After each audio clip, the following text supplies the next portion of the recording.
ਵੀਰ ਜੀ ਪੂਰੀ ਦਿੱਲੀ ਤੁਸੀਂ ਜਾ ਕੇ ਛਾਣ ਲਓ, ਮੇਰਾ ਇੰਟਰਵਿਊ ਨੂੰ ਛੋੜੋ, ਵੈਸਟ ਦਿੱਲੀ छोड़ो, साउथ दिल्ली चले जाओ। अगर कोई छड्डा बंदा अगर दोगला नहीं कहेगा तो मैं ਤੁਹਾਡੀ ਗੁਲਾਮੀ ਕਰ ਲਾਂਗਾ ਇਸ ਚੀਜ਼ ਦੇ ਉੱਪਰ। ਕੀ ਕੌਮ ਦੀ ਸੇਵਾ ਕਰ ਰਹੇ ਨੇ? ਟੀਚਰਾਂ ਦੀ ਇਹਨਾਂ ਨੇ ਫੀਸ ਦੇਣੀ ਹੈ, ਕੀ ਕੌਮ ਦੀ ਸੇਵਾ ਕਰ ਰਹੇ ਹੈਗੇ ਨੇ? ਕੋਈ ਕੌਮ ਦੀ ਸੇਵਾ ਨਹੀਂ ਕਰ ਰਿਹਾ, ਇਹ ਸਿਰਫ ਆਪਣੇ ਘਰ ਭਰ ਰਹੇ ਹੈਗੇ ਨੇ, ਕੋਈ ਕੌਮ ਦੀ ਸੇਵਾ ਨਹੀਂ ਹੈਗੀ। ਠੀਕ ਹੈ ਜੀ, ਕੌਮ ਦੇ ਮਸਲੇ ਹੱਲ ਕਰ ਰਹੇ ਨੇ, ਚਾਹੇ ਗਿਆਨ ਗੋਦੜੀ ਹੋਵੇ, ਚਾਹੇ ਡਾਂਗਮਾਰ ਸਾਹਿਬ ਦਾ ਮਸਲਾ ਹੋਵੇ, ਉਹਦੇ ਵਾਸਤੇ ਗਏ ਨੇ। ਕੀ ਦਿੱਕਤ ਹੈਗੀ ਹੈ?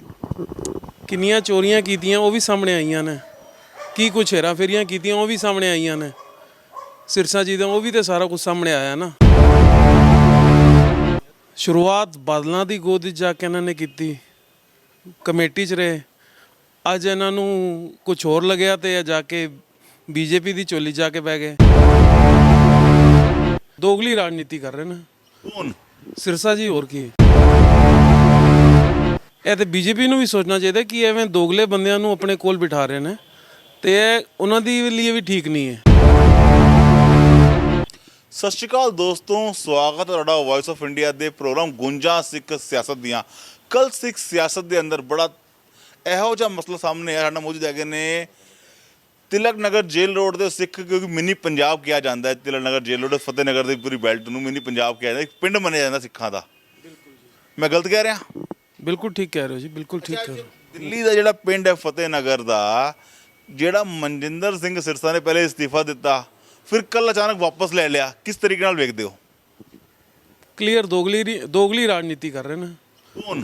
ਸਿਰਸਾ ਜੀ, ਹੋਰ ਕੀ। ਨਹੀਂ, ਸਿਰਸਾ ਜੀ ਕਹਿ ਰਹੇ ਮੈਂ ਕੌਮ ਵਾਸਤੇ, ਇਸ ਕੌਮ ਦੀ ਸੇਵਾ ਕਰਨ ਵਾਸਤੇ ਗਿਆ ਸੀ, ਅੱਜ ਕਮੇਟੀ ਨਹੀਂ ਚੱਲ ਪਾ ਰਹੀ ਮੇਰੇ ਬਿਨਾਂ, ਤਾਂ ਮੈਂ ਵਾਪਸ ਆਇਆ। ਠੀਕ ਨਹੀਂ ਹੈਗਾ? ਗੱਲ ਤਾਂ ਠੀਕ ਕਹਿ ਰਹੇ ਨੇ। ਸ਼ੁਰੂਆਤ ਬਾਦਲਾਂ ਦੀ ਗੋਦ ਵਿੱਚ ਜਾ ਕੇ ਇਹਨਾਂ ਨੇ ਕੀਤੀ, ਕਮੇਟੀ 'ਚ ਰਹੇ। ਅੱਜ ਇਹਨਾਂ ਨੂੰ ਕੁਝ ਹੋਰ ਲੱਗਿਆ ਤੇ ਜਾ ਕੇ ਬੀਜੇਪੀ ਦੀ ਝੋਲੀ ਜਾ ਕੇ ਬਹਿ ਗਏ। ਇਹ ਤੇ ਬੀਜੇਪੀ ਨੂੰ ਵੀ ਸੋਚਣਾ ਚਾਹੀਦਾ ਕਿ ਐਵੇਂ ਦੋਗਲੇ ਬੰਦਿਆਂ ਨੂੰ ਆਪਣੇ ਕੋਲ ਬਿਠਾ ਰਹੇ ਨੇ ਤੇ ਇਹ ਉਹਨਾਂ ਦੀ ਲਈ ਵੀ ਠੀਕ ਨਹੀਂ ਹੈ, ਕਿਉਂਕਿ ਇਹਨਾਂ ਜਿਹੜੇ ਬੰਦੇ ਦਾ ਕੋਈ ਸਟੈਂਡ ਹੀ ਨਹੀਂ ਹੈ। ਮਨਜਿੰਦਰ ਸਿੰਘ ਸਿਰਸਾ ਨੇ ਕਿਸਾਨ ਅੰਦੋਲਨ ਦਾ ਕਿੰਨਾ ਕੰਮ ਕੀਤਾ, ਕਿੰਨੇ ਲੰਗਰ ਲਗਾਏ, ਕਿੰਨੇ ਪ੍ਰੋਟੈਸਟ ਕੀਤੇ, ਸਰਕਾਰਾਂ ਨੂੰ ਗਾਲਾਂ ਤੱਕ ਕੱਢੀਆਂ। ਠੀਕ ਹੈ ਜੀ, ਕੌਮ ਦੇ ਮਸਲੇ ਹੱਲ ਕਰ ਰਹੇ ਨੇ, ਚਾਹੇ ਗਿਆਨ ਗੋਦੜੀ ਹੋਵੇ, ਚਾਹੇ ਡਾਂਗਮਾਰ ਸਾਹਿਬ ਦਾ ਮਸਲਾ ਹੋਵੇ, ਉਹਦੇ ਵਾਸਤੇ ਗਏ ਨੇ। ਕੀ ਦਿੱਕਤ ਹੈਗੀ ਹੈ? ਕਿੰਨੀਆਂ ਚੋਰੀਆਂ ਕੀਤੀਆਂ ਉਹ ਵੀ ਸਾਹਮਣੇ ਆਈਆਂ ਨੇ, ਕੀ ਕੁਛ ਹੇਰਾ ਫੇਰੀਆਂ ਕੀਤੀਆਂ ਉਹ ਵੀ ਸਾਹਮਣੇ ਆਈਆਂ ਨੇ, ਸਿਰਸਾ ਜੀ ਦਾ ਉਹ ਵੀ ਤੇ ਸਾਰਾ ਕੁਝ ਸਾਹਮਣੇ ਆਇਆ ਨਾ। ਤੇ ਇਸ ਚੀਜ਼ ਨੂੰ ਦੇਖਦੇ ਹੋਏ ਹੁਣ ਉਹਨਾਂ ਦਾ ਕੋਈ ਸਟੈਂਡ ਹੀ ਨਹੀਂ ਹੈ। ਪਹਿਲੀ ਗੱਲ ਤਾਂ ਮੇਨ ਸਟੈਂਡ ਹੋਣਾ ਚਾਹੀਦਾ ਨਾ, ਕਿ ਉਹਨਾਂ ਨੇ ਰਿਜ਼ਾਈਨ ਕਰਕੇ ਜੀ ਚਲੇ ਗਏ ਪਾਰਟੀ, ਦੂਸਰੀ ਇੱਕ ਪੋਲੀਟੀਕਲ ਪਾਰਟੀ ਚਲੇ ਗਏ, ਜਦ ਕਿ ਤੁਸੀਂ ਸੇਵਾ ਕਰਨ ਦੇ ਲਈ ਗੁਰਦੁਆਰਾ ਕਮੇਟੀ 'ਚ ਆਏ ਹੋਏ ਹੋ। ਸੇਵਾ ਕਰਨ ਦਾ ਮਤਲਬ ਹੈ ਕਿ ਤੁਸੀਂ ਗੁਰਦੁਆਰਾ ਕਮੇਟੀ 'ਚ ਸੇਵਾ ਕਰਨੀ ਹੈ ਨਾ, ਪੋਲੀਟੀਕਲ ਪਾਰਟੀ ਜਾਣ ਦਾ ਕੀ ਮਤਲਬ ਹੈ ਫਿਰ? ਵੀਰ ਜੀ, ਆਪ ਜੀ ਦਾ ਕੀ ਨਾਂ ਹੈਗਾ? ਮੇਰਾ ਨਾਮ ਹੈਗਾ ਜੀ ਹਰਮੀਤ ਸਿੰਘ। ਹਰਮੀਤ ਸਿੰਘ। ਅੱਛਾ, ਹਰਮੀਤ ਸਿੰਘ ਜੀ ਨੇ ਕੱਲ ਨਾ ਇੱਕ ਹਰਮੀਤ ਸਿੰਘ ਜੀ, ਕੱਲ ਇੱਕ ਹਰਮੀਤ ਸਿੰਘ ਹੋਰ ਵੀ ਸੀ, ਹਰਮੀਤ ਸਿੰਘ ਕਾਲਕਾ ਜੀ। ਉਹਨਾਂ ਨੇ ਕੱਲ ਸਰਕਾਰੀ ਕਨਫਲਿਕਟ ਹੋਇਆ, ਕੱਲ ਦੇਖੀ ਸੀ ਐਪੀਸੋਡ? ਨਹੀਂ ਵੇਖਿਆ? ਨਹੀਂ, ਮੈਂ ਇੱਥੇ ਹੈਗਾ ਨਹੀਂ ਸੀਗਾ। ਅੱਛਾ, ਮਨਜਿੰਦਰ ਸਿੰਘ ਸਿਰਸਾ ਨੇ ਕੱਲ ਅਸਤੀਫਾ ਵਾਪਸ ਲੈ ਲਿਆ, ਕਿਸ ਨਜ਼ਰੀਏ ਨਾਲ ਵੇਖਦੇ ਹੋ? ਜੋ ਮੇਰੇ ਵੱਡੇ ਵੀਰ ਬਾਵਾ ਛਤਵਾਲ ਨੇ ਕਿਹਾ ਹੈਗਾ, ਬਿਲਕੁਲ ਸਹੀ ਕਿਹਾ ਹੈਗਾ। ਉਹ ਦੋਗਲੀ ਰਾਜਨੀਤੀ ਕਰ ਰਹੇ ਹੈਗੇ ਨੇ ਮਨਜਿੰਦਰ ਸਿੰਘ ਸਿਰਸਾ। ਉਹ ਤਾਂ ਕੌਮ ਦੀ ਸੇਵਾ ਕਰਨ ਵਾਸਤੇ ਬੀਜੇਪੀ 'ਚ ਗਏ ਸੀ, ਅੱਜ ਕੌਮ ਦੀ ਸੇਵਾ ਕਰਨ ਵਾਸਤੇ ਪਾਰਟੀ 'ਚ ਵਾਪਸ ਆ ਗਏ ਨੇ। ਕੀ ਕੌਮ ਦੀ ਸੇਵਾ ਕਰ ਰਹੇ ਨੇ? ਟੀਚਰਾਂ ਦੀ ਇਹਨਾਂ ਨੇ ਫੀਸ ਦੇਣੀ ਹੈ, ਕੀ ਕੌਮ ਦੀ ਸੇਵਾ ਕਰ ਰਹੇ ਹੈਗੇ ਨੇ? ਕੋਈ ਕੌਮ ਦੀ ਸੇਵਾ ਨਹੀਂ ਕਰ ਰਿਹਾ, ਇਹ ਸਿਰਫ ਆਪਣੇ ਘਰ ਭਰ ਰਹੇ ਹੈਗੇ ਨੇ, ਕੋਈ ਕੌਮ ਦੀ ਸੇਵਾ ਨਹੀਂ ਹੈਗੀ। ਕਿਸਾਨ ਅੰਦੋਲਨ 'ਚ ਵੇਖੋ, ਕਿਸਾਨ ਅੰਦੋਲਨ ਜੀ, ਅਗਰ ਇਹਨਾਂ ਨੇ ਆਪਣਾ ਵੀਡੀਓ ਬਣਾਇਆ ਨਾ, ਕੁਛ ਸੇਵਾ ਤੇ ਹੋਰਾਂ ਜਥੇਦਾਰਾਂ ਨੇ ਵੀ ਕੀਤੀ ਹੈ, ਸਰਨਾ ਸਾਹਿਬ ਨੇ ਵੀ ਕੀਤੀ ਹੈ, ਉਹਨਾਂ ਨੇ ਤਾਂ ਨਹੀਂ ਆਪਣੀ ਕੋਈ ਵੀਡੀਓ ਵਗੈਰਾ ਬਣਾਈ ਹੈ ਕੁਛ। ਇਹ ਤਾਂ ਖੁਦ ਹੀ ਆਪਣੀ ਵੀਡੀਓ ਕਲਿੱਪ ਕਰਦੇ ਨੇ, ਵੀਡੀਓ ਪਾਉਂਦੇ ਨੇ ਤੇ ਸ਼ੇਅਰ ਕਰਦੇ ਹੈਗੇ ਨੇ। ਤੁਸੀਂ ਯੂਥ ਹੈਗੇ ਹੋ, ਮੇਰੇ ਖਬਰ ਹੈ ਲੋਕੀ ਉਹਨੂੰ ਕਹਿੰਦੇ ਸੀ ਕਿ ਮਨਜਿੰਦਰ ਸਿੰਘ ਸਿਰਸਾ ਦੀ ਯੂਥ ਦੀ ਬੜੀ ਪਕੜ ਹੈਗੀ ਹੈ। ਕਿੰਨੀ ਪਕੜ ਹੈਗੀ ਹੈ? ਪਕੜ ਤੇ ਉਹਨਾਂ ਦੀ ਹੈਗੀ ਸੀ। ਇਸ ਚੀਜ਼ ਨੂੰ ਮੈਂ ਜੋ ਖੜੇ ਵੀ ਹੋਏ ਇਲੈਕਸ਼ਨ ਅੰਦਰ ਵੀ ਖੜੇ ਹੋਏ ਸਾਡੇ ਏਰੀਏ ਤੋਂ ਵੀ, ਰਮਨਦੀਪ ਸਿੰਘ ਥਾਪੜ ਜੀ ਜਿੱਤੇ ਯੂਥ ਦੇ ਹੈਗੇ ਸੀ, ਯੂਥ ਹੈਗੇ ਆ, ਸਾਰੀ ਗੱਲ ਠੀਕ ਹੈ। ਮਗਰ ਇੱਕ ਕੌਮ ਨੂੰ ਵਿੱਚੋਂ ਤੁਸੀਂ ਖੜੇ ਕਰਕੇ ਵਿੱਚ ਉਹਨਾਂ ਦੇ ਬੈਠ ਕੇ ਆਪਣੀ ਗਿਣਤੀ ਪੂਰੀ ਕਰਕੇ ਉਸ ਤੋਂ ਬਾਅਦ ਤੁਸੀਂ ਲੱਤ ਮਾਰ ਕੇ ਆਪਣੇ ਮੈਂਬਰਾਂ ਨੂੰ ਤੁਸੀਂ ਬੀਜੇਪੀ ਦੀ ਝੋਲੀ ਜਾ ਕੇ ਬੈਠ ਕੇ, ਉਹ ਜਿਹੜਾ ਅੱਜ ਦਾ ਯੂਥ ਹੈ ਉਹ ਕੀ ਕਰੇਗਾ, ਕੀ ਸੋਚੇਗਾ ਕਿ ਮੈਂ ਇਸ ਲਈ ਆਇਆ ਸੀ, ਇਸ ਲਈ ਸੇਵਾ ਕਰਨ ਵਾਸਤੇ ਆਇਆ ਸੀ, ਇਲੈਕਸ਼ਨ ਲੜਿਆ, ਉਹਨਾਂ ਨੇ ਮੈਨੂੰ ਪਿਆਰ ਦਿੱਤਾ, ਸਭ ਕੁਝ ਕੀਤਾ, ਉਸ ਤੋਂ ਬਾਅਦ ਕੀ ਹੋਇਆ?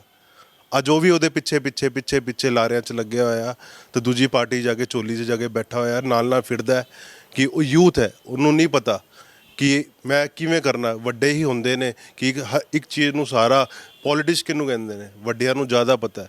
ਯੂਥ ਆਏ ਕਿਹਦੇ ਪਿੱਛੇ, ਤੁਸੀਂ ਮੈਨੂੰ ਬੋਲਿਆ ਮੈਂ ਤੇਰੇ ਪਿੱਛੇ ਖੜਾ, ਉਹ ਕੀ ਹੋਇਆ, ਪਾਰਟੀ ਨੂੰ ਲੱਤ ਮਾਰੀ ਔਰ ਖੁਦ ਉਹਦੇ ਪਿੱਛੇ ਕੌਮ ਦੀ ਸੇਵਾ ਕਰਨ ਵਾਸਤੇ ਉਹਨਾਂ ਦੀ ਵੀਡੀਓ ਸੁਣੀ ਨਹੀਂ ਤੁਸੀਂ? ਕੌਮ ਦੀ ਸੇਵਾ ਕਰਨ ਵਾਸਤੇ, ਕੌਮ ਦੇ ਵੱਡੇ ਵੱਡੇ ਮਸਲੇ ਨੇ ਹੱਲ ਕਰਾਉਣ ਵਾਸਤੇ ਗਏ ਨੇ। सर उन्होंने पूरी वीडियो सुनी है।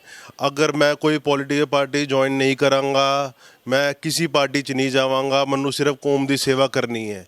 ऐसे रातों रात केड़ा परिवर्तन आ गया कि उन्होंने सीधा ਜਿਹੜੀ ਪਾਰਟੀ ਗੁਰਦੁਆਰਾ ਪ੍ਰਬੰਧਕ ਕਮੇਟੀ ਜਿੰਨੀ ਇੰਨੀ ਵੱਡੀ ਮਾਨਤਾ ਪੂਰੇ ਵਰਲਡ ਅੰਦਰ ਦੇਖੀ ਜਾਂਦੀ ਹੈ, ਉਹਨੂੰ ਛੱਡ ਕੇ ਬੀਜੇਪੀ ਦੀ ਝੋਲੀ ਜਾ ਕੇ ਬੈਠ ਗਏ। ਉਹਦਾ ਕੋਈ ਵਜੂਦ ਆਦਮੀ ਦਾ ਨਹੀਂ ਹੈ। ਇਹ ਮੇਰੇ ਭਰਾ ਨੇ ਬਿਲਕੁਲ ਠੀਕ ਕਿਹਾ ਹੈ, ਐਸੇ ਬੰਦੇ ਦਾ ਕੋਈ ਵਜੂਦ ਨਹੀਂ ਹੈ। ਹਾਂਜੀ, ਉਹਨਾਂ ਦਾ ਕੋਈ ਸਟੈਂਡ ਨਹੀਂ। ਦੇਖੋ, ਗੁਰਦੁਆਰਾ ਪ੍ਰਬੰਧਕ ਕਮੇਟੀ ਇੱਕ ਪੋਲੀਟੀਕਲ ਪਾਰਟੀ ਨਹੀਂ ਹੈ। ਪਹਿਲੀ ਗੱਲ ਤੇ ਉਹ ਇੱਕ ਗੁਰਦੁਆਰਿਆਂ ਦੀ ਇੱਕ ਸੰਸਥਾ ਹੈ ਕਿ ਜਿਨ੍ਹਾਂ ਦਾ ਕੰਮ ਹੈ ਗੁਰਦੁਆਰੇ ਦੀ ਦੇਖ ਰੇਖ ਕਰਨਾ। ਜਿਹੜੇ ਗੁਰਦੁਆਰੇ ਦੇ ਥਰੂ ਸਕੂਲ ਚੱਲ ਰਹੇ ਨੇ, ਕਾਲਜਸ ਚੱਲ ਰਹੇ ਨੇ, ਉਹਨਾਂ ਨੂੰ ਮੇਨਟੇਨ ਕਰਨਾ, ਟੀਚਰਸ ਦੀ ਫੀਸ ਵਗੈਰਾ ਜੋ ਵੀ। ਕਹਿੰਦੇ ਮੇਰੇ ਟਾਈਮ 'ਚ ਸੈਲਰੀ ਜਾਣੀ ਸ਼ੁਰੂ ਹੋ ਗਈ ਸੀ, ਬਾਅਦ 'ਚ ਕਾਲਕਾ ਜੀ ਨਹੀਂ ਸਾਂਭ ਪਾਏ। ਸਾਰਾ ਦੋਨੋਂ ਵਿੱਚੋਂ ਇੱਕ ਨੇ ਕਿਉਂ ਨਹੀਂ ਸਾਂਭ ਪਾਏ? ਦੇਖੋ ਜੀ, ਅੱਜ ਕਾਲਕਾ ਜੀ ਤੇ ਪਾ ਰਹੇ ਨੇ, ਇਸ ਤੋਂ ਪਹਿਲੇ ਇਹਨਾਂ ਨੇ ਜੀਕੇ ਤੇ ਪਾਈ ਸੀਗੀ, ਠੀਕ ਹੈ। ਅੱਜ ਜਦ ਸਾਰੀਆਂ ਇਹਨਾਂ ਦੀਆਂ ਗੱਲਾਂ ਕਲੀਅਰ ਹੋ ਗਈਆਂ, ਜਦ ਇਹ ਖੁਦ ਫਸੇ ਨਜ਼ਰ ਆ ਰਹੇ ਸੀ, ਤੇ ਇਹਨਾਂ ਨੇ ਇਲੈਕਸ਼ਨ ਵੀ ਲੜ ਕੇ ਉਸ ਤੋਂ ਬਾਅਦ ਰਿਜ਼ਾਈਨ ਕਰਕੇ ਤੇ ਦੂਜੀ ਪਾਰਟੀ ਦੀ ਪੋਲੀਟੀਕਲ ਪਾਰਟੀ ਦੀ ਝੋਲੀ ਜਾ ਕੇ ਬੈਠ ਗਏ। ਵਾਪਸ ਤੇ ਲੈ ਲਿਆ ਹੁਣ। ਤੇ ਮਤਲਬ ਕੋਈ ਸਟੈਂਡ ਨਹੀਂ ਹੈ ਨਾ, ਕਹਿਣ ਦਾ ਮਤਲਬ ਇਹ ਤੇ ਦੋਗਲੀ ਤੁਸੀਂ ਤੇ ਯੂਥ ਹੈਗੇ ਹੋ, ਤੁਸੀਂ ਗੱਲ, ਤੁਹਾਡਾ ਨਾਂ ਕੀ ਹੈਗਾ? ਮੇਰਾ ਨਾਮ ਕਮਲ ਨੈਨ ਹੈ। ਕਮਲ ਦੀ ਗੱਲ ਦੱਸ, ਕੀ ਲੱਗਦਾ ਹੈ ਮਨਜਿੰਦਰ ਸਿੰਘ ਸਿਰਸਾ ਬਾਰੇ ਕੀ ਲੱਗਦਾ ਹੈ? ਬਿਲਕੁਲ ਜੀ, ਦੋਗਲੇ ਬੰਦੇ ਹੈਗੇ ਨੇ ਜੀ। ਉਹ ਦੋਗਲੇ ਤੇ ਇਹਨਾਂ ਨੇ ਵੀ ਕਹਿਤਾ, ਇਹਨਾਂ ਨੇ ਵੀ ਕਹਿਤਾ, ਤੁਸੀਂ ਤਾਂ ਕੋਈ ਨਵਾਂ ਕਹਿ ਦੋ। ਵੀਰ ਜੀ ਪੂਰੀ ਦਿੱਲੀ ਤੁਸੀਂ ਜਾ ਕੇ ਛਾਣ ਲਓ, ਮੇਰਾ ਇੰਟਰਵਿਊ ਨੂੰ ਛੋੜੋ, ਵੈਸਟ ਦਿੱਲੀ ਛੋੜੋ, ਸਾਊਥ ਦਿੱਲੀ ਚਲੇ ਜਾਓ। ਅਗਰ ਕੋਈ ਛੱਡਾ ਬੰਦਾ ਅਗਰ ਦੋਗਲਾ ਨਹੀਂ ਕਹੇਗਾ ਤਾਂ ਮੈਂ ਤੁਹਾਡੀ ਗੁਲਾਮੀ ਕਰ ਲਾਂਗਾ ਇਸ ਚੀਜ਼ ਦੇ ਉੱਪਰ ਕਿ ਤੁਸੀਂ ਇਹ ਗੱਲ ਠੀਕ ਬੋਲੀ ਹੈ, ਗਲਤ ਬੋਲੀ ਹੈ। ਕਿਸੇ ਵੀ ਸਿੱਖ ਨੂੰ ਜਾ ਕੇ ਤੁਸੀਂ ਪਤਾ ਕਰ ਲਓ, ਕਿਸੇ ਗੁਰਦੁਆਰੇ 'ਚ ਜਾ ਕੇ ਪਤਾ ਕਰ ਲਓ। ਪੋਲੀਟੀਕਲ ਪਾਰਟੀ ਨੂੰ ਤੁਸੀਂ ਗੁਰਦੁਆਰੇ ਦੀ ਹੱਥਾਂ ਦੇ ਤੁਹਾਡੇ ਸਾਰਾ ਕੁਝ ਪਿਆ ਹੋਇਆ ਹੈ, ਤੁਸੀਂ ਸਾਹਮਣਾ ਹੈ, ਉਹਨੂੰ ਛੱਡ ਕੇ ਤੁਸੀਂ ਬੀਜੇਪੀ ਦੀ ਝੋਲੀ ਜਾ ਕੇ ਬੈਠ ਜਾਓਗੇ ਤਾਂ ਉਸ ਆਦਮੀ ਨੂੰ ਦੋਗਲਾ ਹੀ ਕਿਹਾ ਜਾਏਗਾ। ਉਹ ਕਹਿੰਦੇ ਨੇ ਅੱਜ ਤੁਸੀਂ ਨਫ਼ਰਤ ਕਰ ਰਹੇ ਹੋ, ਕੱਲ ਮੈਂ ਕੌਮ ਦੇ ਕੰਮ ਕਰਾਂਗਾ, ਤੁਸੀਂ ਮੇਰੀ ਸਿਫਤ ਵੀ ਕਰੋਗੇ। ਕਿਉਂ ਨਹੀਂ ਕਰਾਂਗੇ? ਕਰਨ ਨਾ। ਕਿੰਨੇ ਰੋਕਿਆ? ਅਸੀਂ ਸਰ ਕਹਿ ਰਹੇ ਕਰੋ। ਕੌਣ ਮਨਾ ਕਰ ਰਿਹਾ? ਜਦੋਂ ਉਹਨਾਂ ਨੂੰ ਮੈਂਡੇਟ ਮਿਲਿਆ ਹੈ, ਉਹਨਾਂ ਦੇ ਮੈਂਬਰ ਚੁਣ ਕੇ ਆਏ ਨੇ, ਤਾਂ ਕਰ ਕਿਉਂ ਨਹੀਂ ਰਹੇ? ਕਦੀ ਇੱਧਰ ਕਦੀ ਉੱਧਰ ਕਦੀ ਇੱਧਰ, ਕੌਣ ਮੰਨੇਗਾ ਸਰ? ਮੈਂ ਵੀ ਵੋਟ ਪਾਈ ਹੈ, ਮੈਂ ਵੀ ਹੱਕਦਾਰ ਹੈਗਾ, ਮੈਂ ਕਿਹਨੂੰ ਵੋਟ ਦੇਣੀ ਹੈ ਕਿਹਨੂੰ ਨਹੀਂ ਦੇਣੀ, ਮੈਂ ਵੀ ਕੁਝ ਸੋਚ ਸਮਝ ਕੇ ਵੋਟ ਪਾਉਣ ਦਾ ਹੱਕਦਾਰ ਹੈਗਾ, ਯੂਥ ਹੈਗਾ। ਕਿ ਮੈਨੂੰ ਵੀ ਚਾਹੀਦਾ ਹੈ ਕਿ ਮੈਂ ਆਪਣੇ ਗੁਰਦੁਆਰੇ ਜਾਵਾਂ ਤੇ ਯਾਰ ਇੱਕ ਅੱਛੀ ਨਜ਼ਰ ਤੋਂ ਮੈਨੂੰ ਚਾਰ ਬੰਦੇ ਦੇਖਦੇ ਨੇ, ਮਗਰ ਐਵੇਂ ਦੇ ਸਰਦਾਰਾਂ ਦੀ ਪਗੜੀਆਂ ਉਛਲ ਰਹੀਆਂ ਇਹਦੇ ਅੰਦਰ। ਇਹਦੇ ਅੰਦਰ ਕੋਈ ਉਹ ਨਹੀਂ ਹੈ। ਸਿਰਫ ਸਰਦਾਰ ਜਿਹੜੇ ਹੈਗੇ ਨੇ ਉਹ ਇੱਕ ਦੂਜੇ ਨੂੰ ਦੇਖਦੇ ਨੇ, ਯਾਰ ਇਹ ਸਾਡੀ ਕੌਮ ਨਾਲ ਕੀ ਹੋ ਰਿਹਾ ਹੈ। ਇਹ ਕੌਮ ਦੇ ਨਾਲ ਨਹੀਂ ਹੋਣਾ ਚਾਹੀਦਾ। ਬਸ ਸਾਰੇ ਇਕਜੁੱਟ ਕੇ ਰਹਿਣ ਤੇ ਸਭ ਤੋਂ ਵਧੀਆ। ਕੌਣ ਕਹਿੰਦਾ ਹੈ ਕਿ ਅਲੱਗ-ਅਲੱਗ ਪਾਰਟੀ ਬੂਟੀ ਕੋਈ ਨਹੀਂ ਹੁੰਦੀ। ਇੱਕ ਸੇਵਾ ਕਰ ਰਹੇ ਹੋ ਤਾਂ ਸੇਵਾ ਤਾਂ ਸਭ ਤੋਂ ਉੱਪਰ ਹੈ। ਅੱਛਾ, ਇੱਕ ਤੁਸੀਂ ਦੱਸੋ, ਮਨਜਿੰਦਰ ਸਿੰਘ ਸਿਰਸਾ ਸੇਵਾ ਕਰ ਰਹੇ ਸੀ ਕਿ ਸਿਆਸਤ ਕਰ ਰਹੇ ਸੀ? ਜੀ ਪੂਰੀ ਸਿਆਸਤ ਹੈਗੀ ਹੈ ਜੀ, ਕੋਈ ਸੇਵਾ ਨਹੀਂ ਹੈਗੀ। ਸਿਰਫ ਆਪਣੇ ਘਰ ਭਰਨ ਵਾਸਤੇ ਹੈਗੇ ਨੇ, ਹੋਰ ਕੋਈ ਸੇਵਾ ਨਹੀਂ ਹੈਗੀ ਇਹਦੇ ਵਿੱਚ। ਕਲੀਅਰ ਸਿਆਸਤ ਕਰ ਰਹੇ ਨੇ ਜੀ। ਦੇਖੋ, ਗੁਰਦੁਆਰਾ ਕਮੇਟੀ ਦਾ ਕਿਸੇ ਪੋਲੀਟੀਕਲ ਪਾਰਟੀ ਦੇ ਨਾਲ ਜੋੜ ਹੋਣ ਦਾ ਕੋਈ ਮਤਲਬ ਹੀ ਨਹੀਂ ਬਣਦਾ। ਪਹਿਲੀ ਗੱਲ ਤੇ ਤੁਸੀਂ ਇੱਕ ਜਿਹੜੇ ਲੋਕੀ ਗੱਲ ਕਰਦੇ ਨੇ ਕਿ ਮਨਜਿੰਦਰ ਸਿੰਘ ਸਿਰਸਾ ਬੀਜੇਪੀ ਦੀ ਡਾਇਰੈਕਟ ਐਂਟਰੀ ਕਰਾ ਰਹੇ ਨੇ ਗੁਰਦੁਆਰਾ ਪੋਲਿਟਿਕਸ, ਮੰਨਦੇ ਇਸ ਗੱਲ ਨੂੰ? ਠੀਕ ਕਹਿ ਰਹੇ ਨੇ ਲੋਕੀ, ਗਲਤ ਕਹਿ ਰਹੇ ਨੇ? ਬਿਲਕੁਲ ਠੀਕ ਕਹਿ ਰਹੇ ਨੇ ਜੀ। ਇਸਤਿਫਾਕ ਰੱਖਦੇ ਇਸ ਗੱਲ ਨਾਲ? ਬਿਲਕੁਲ ਠੀਕ ਕਹਿ ਰਹੇ ਨੇ ਲੋਕੀ। ਹਾਂਜੀ ਵੀਰ ਜੀ, ਤੁਸੀਂ ਯੂਥ ਹੈ ਕਿ ਦੱਸੋ?